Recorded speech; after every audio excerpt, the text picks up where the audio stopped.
Here is every single series that I'm currently in the middle of. This stack is so heavy.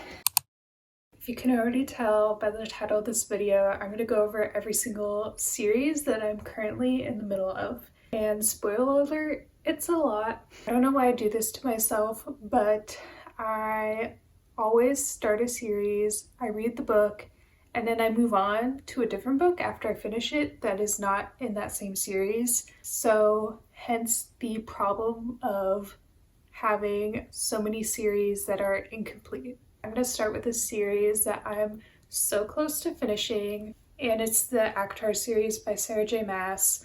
I just recently finished the novella A Court of Frost and Starlight, and that means I only have A Court of Silver Flames left to read. Also, before going into Court of Silver Flames, I know this book in particular has a lot of mixed reviews because Nesta is not a very likable character, but one thing about me is that I love a good redemption arc, and I feel like I could really like this book if Nesta's redemption arc is done right. Another series that I'm currently in the middle of, and it's honestly a recent addition to this list, but it's the Prison Healer series by Lynette Noni. I somewhat recently just finished The Prison Healer, and I really liked it, but I feel like the really good part about this book was the ending, especially the last few pages. Some of the twists I was expecting to happen, but some of them I was not expecting to happen at all. But that just makes me excited to continue on with this series and see how the story is going to unfold. I feel like I'm going to finish this series in a reasonable amount of time just because the books were a fast read for me.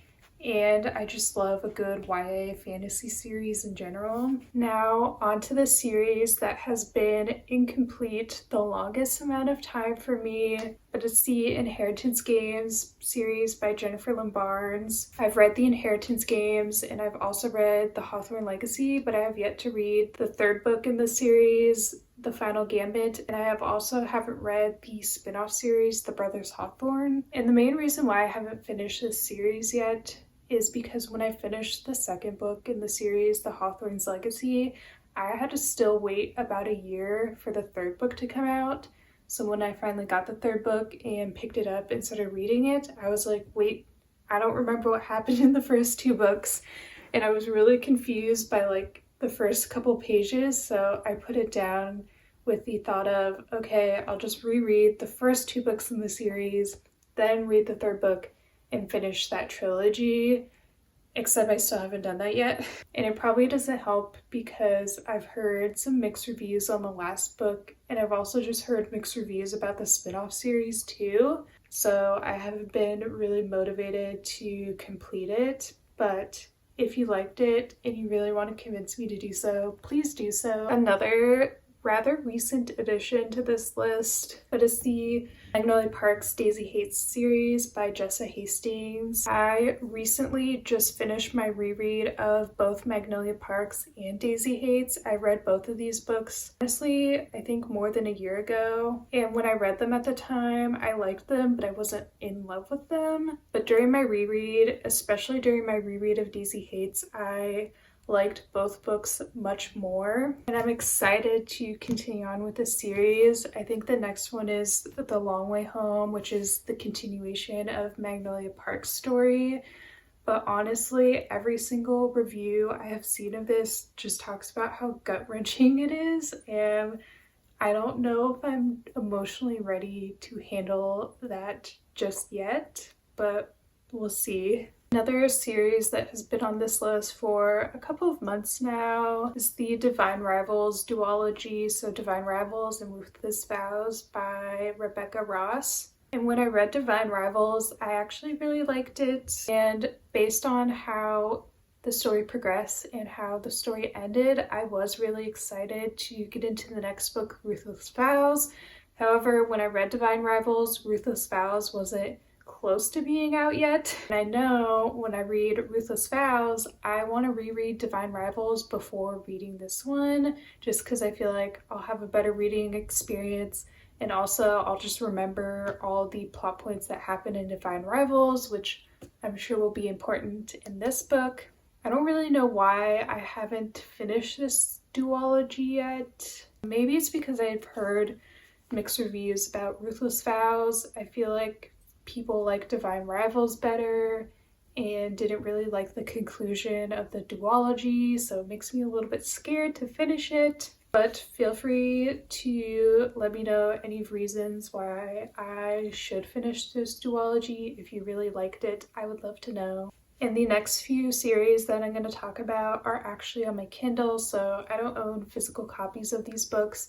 But another series that I'm currently in the middle of is the Boys of Tommen series by Chloe Walsh.